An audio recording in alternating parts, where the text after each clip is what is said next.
La Feria Internacional de Planta y Flor, Paisajismo y Jardinería Iberflora 2015 celebra en Valencia su edición número 44.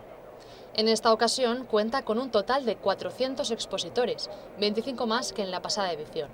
De todos ellos, 100 provienen de otros países.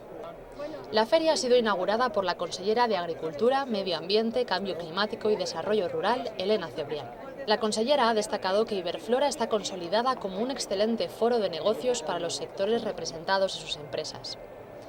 La feria les permite afianzar su presencia en los mercados internacionales tradicionales y además les abre nuevas oportunidades de negocio en los mercados emergentes. Es una feria que lleva 44 años, con gran proyección internacional, es un sector muy importante en la Comunidad Valenciana y dentro del contexto español, tanto en superficie pero sobre todo en producción, somos muy productivos y hay varias cosas que destacar, es la parte de innovación, se ha hecho un esfuerzo en mostrar nuevas técnicas de innovación, de transferencia de tecnología, también hay que destacar la mejora en la calidad de los productos.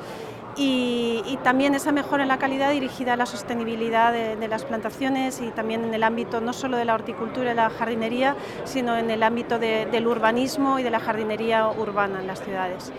Actualmente la Comunidad Valenciana cuenta con más de 1000 empresas viveristas y genera alrededor de 6000 empleos directos y más de 5000 indirectos. Elena Cebrián ha recordado que las exportaciones de plantas y flores de la Comunidad Valenciana en el pasado año alcanzaron un valor total de 67 millones de euros, siendo la tercera comunidad autónoma en exportaciones de plantas vivas y productos de floricultura.